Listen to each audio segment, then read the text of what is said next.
নবীজি বলছেন একদিন সাহাবীদের মজমায় একদিকে তাকাইয়া বলছেন যুদ্ধের জন্য ফান্ড কালেকশন করতেছে, দান। আল্লাহর নবী বলেন এদিক থেকে আছো কে? যুদ্ধের জন্য দান করবা। ওসমান বললেন দাঁড়ায়া 100 উট আল্লাহর রাস্তায় দান করলাম। আল্লাহর নবী এদিক দিয়ে হাত বাড়ায় বলছে এদিকে আছো কে? আল্লাহর রাস্তায় দান করবা।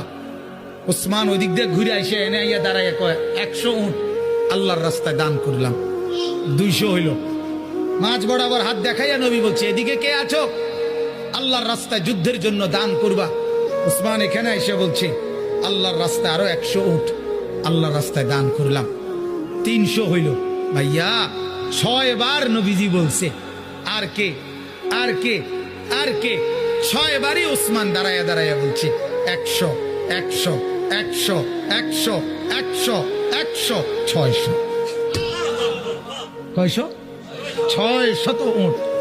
এবার আল্লাহর নবী হাসি দিছে আর ওসমান দাঁড়াই আবার বলছে ইয়া রাসূলুল্লাহ 100 ঘোড়াও আল্লাহর রাস্তায় দান করলাম।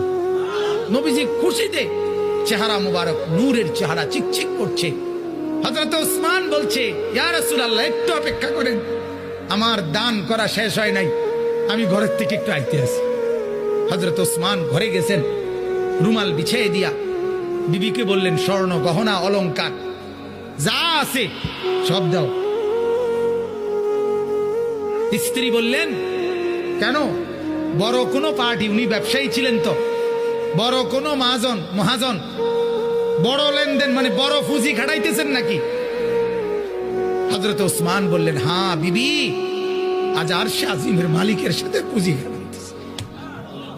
আজকের মহাজন সবচেয়ে বড় মহাজন, আজ জান্নাতের বিনিময়ে পুঁজি খাটাচ্ছি বিবি।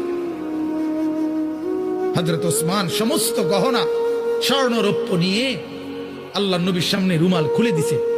হাদিসে আছে আল্লাহ নবী এক হাতে স্বর্ণের টুকরা এক হাতে রৌপ্যের টুকরা হাতে তুলে আল্লাহ নবী তখন বলছেন আল্লাহুম্মা ইন্নী রাযীতু আন উসমান ফারদি আনহু। আল্লাহ আমি জমিনে আমার উসমানের উপরে রাজি হয়ে গেলাম, আপনি আরশে তার উপরে রাজি হয়েছেন। আমি জমিনে রাজি, আপনি আরশে রাজি হন।